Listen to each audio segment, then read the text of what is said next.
What are you doing? Typing an email, honey. Since I've started my training, I've been able to maintain a pretty steady running routine. But I'll tell you, life has not stopped. I'm in the middle of a major licensing deal for my product, Ava the Elephant, and that's only made my schedule even busier.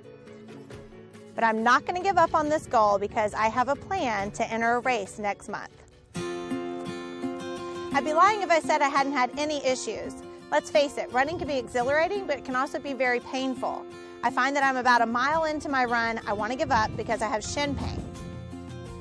I'm headed back to Big Peach to meet with Kristen to see if she can help me with some of my issues. I don't easily give up on goals in life, and I don't plan to give up on this one.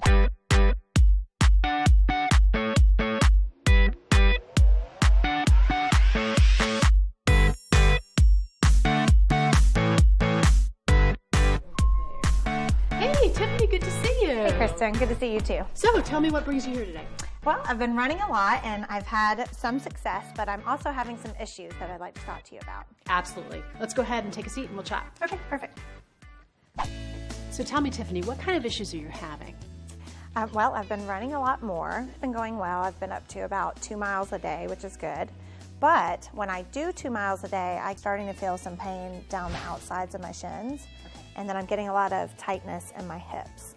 Now, there are a variety of reasons why this may be happening, and it could be one thing, it could be actually a combination of things. Sometimes it's muscle tightness, sometimes it's muscle imbalances in terms of strength. It could also be running form. So we can talk about foam rolling, we can talk about how that can actually help get rid of some of the discomfort, and we can also take a look at your running form and see if there's anything that we see there that can be modified a little bit to make you feel a little bit better. So we'll get it figured out for you. Okay? Good. All right. Awesome.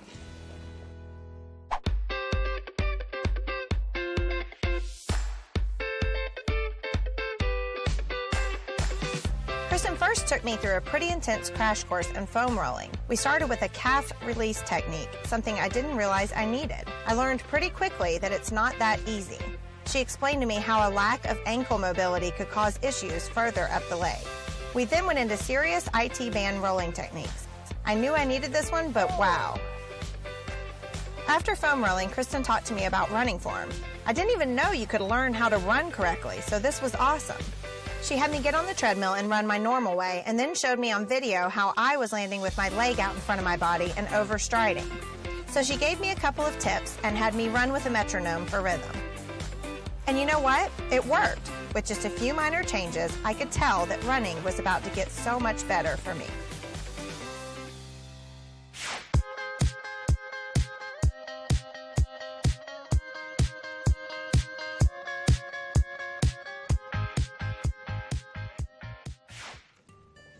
Tiffany, have you written down your excuse yet?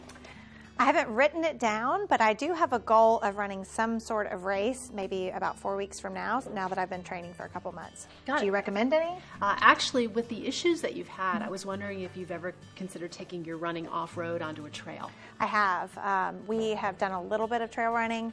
My husband and I hike a lot, so I'm used to being kind of in between the trees, so I think I'd like that. Okay, awesome. It just so happens that there is an event about a month out that takes place on a trail, and if you're interested, I encourage you to take a look. Okay, great. I'll consider this one. Thank you. Absolutely, you're welcome, and I'll go ahead and wrap up your foam roller. Perfect. Thank you.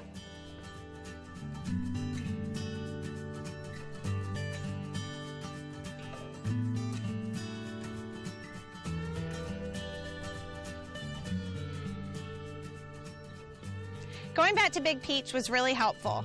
Kristen and her team have shown me that I don't have to be intimidated by a running shoe store, even though I'm not what I would consider a real runner.